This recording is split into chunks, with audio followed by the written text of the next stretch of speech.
ધંધુકા અને સસ્યાણા ગામે જુગાર રમતા 10 શખ્સો પોલીસના હાથે ઝડપાયા.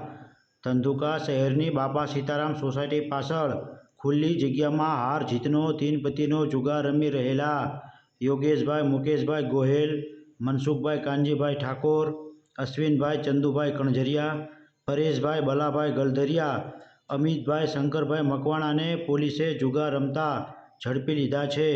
જ્યારે બીજા બનાવમાં તાલુકાના સસ્યાણા ગામે બસ સ્ટેન્ડ પાસે જુગાર રમતા પરસોત્તમભાઈ કાનજીભાઈ મકવાણા, વિજયભાઈ હેમુભાઈ ઝેઝરિયા, મહેશભાઈ કાનજીભાઈ ઝાપડિયા, રવિભાઈ ઉર્ફે ગોગો વિક્રમભાઈ મકવાણા અને સંજયભાઈ ઉર્ફે દિગુ રૂપસંગભાઈ પરમારને ઝડપી લઈ પોલીસે જુગાર ધારા હેઠળ ગુનો નોંધી વધુ તપાસ હાથ ધરી છે.